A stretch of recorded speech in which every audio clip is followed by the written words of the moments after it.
匠公式チャンネル、たくみんと山優の車知識講座第5回エンジンオイルの選び方。目安は硬さ編。前回最後に言っていたオイルの硬さはどのくらいがいいのかについて話しなさいよ。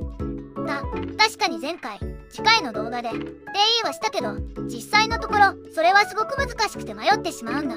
でも一つの目安としては、溶温計や油圧計、水温計を取り付けて数値でオイルの働き具合を確認することだね。やっぱり溶温120から130度 C 以上、油圧低下の兆候があればエンジンを冷やすためのクーリング走行が必要になるよ。じゃあさ、粘土を思いっきり硬くしたらいいじゃない。5W300 とかさ。そんな粘土ないよ。だけどいい質問だね。オイルの粘土は硬くしすぎると今度はエンジン可動部の抵抗になってしまうんだ。オイルの硬さでエンジンの動きが鈍くなって加速力の低下や燃費の悪化、ドライブフィールの低下なんかもあって、闇雲に硬くするのはおすすめできないんだよ。そうなのね。難しいわね。そうなんだ。車一つ一つの個性や改造内容、オーナーさんの走り方でも適正オイルは変わってくるから悩ましいんだ。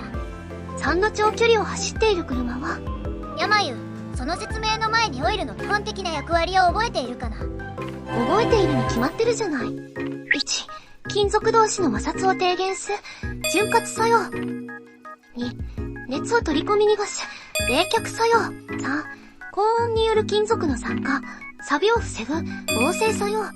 4、燃焼室内の隙間を埋める密封作用。5、エンジン内部の汚れを取り込みきれいにする正常分散作用でしょ。さすが山優。この4番目の密封作用と関連するんだけど、さっき説明した通り、パーツクリアランスが大きくなったエンジンに対して新車時のオイル粘土のままでは密封作用を維持できなくなるんだ。密封作用が低下した結果がオイル上がりオイル下がりということもできるんだよ。それでオイル粘土を少し硬くしてこの機能を回復してあげるんだ。なるほどね。でもそれもどれくらいオイル粘土を硬く仕上げるかは難しいんでしょ。そうだね、難しいんだ。ただオイル粘土は少しくらい合っていなくてもエンジンがすぐにダメになるわけじゃないよ。エンジンをダメにするのはオイル交換をしないことが最大最悪の原因なんだよ。だから悩むよりオイル選びを楽しんでほしいんだ。自分の車にぴったりなオイルを見つけることもカーライフの楽しみ方の一つだと思うから。何いいオイル作ってんのに自分を選んでほしいわけ。あんたの粘土を教えなさいよ。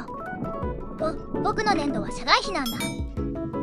皆さん、匠モーターオイルのホームページではオイルの適合に関する質問を受け付けているよ。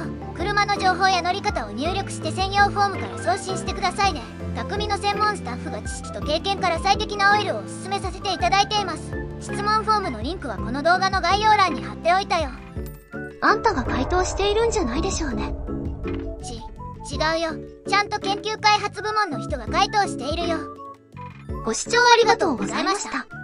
皆さん、楽しいオイル選びで素敵なカーライフを送ってください。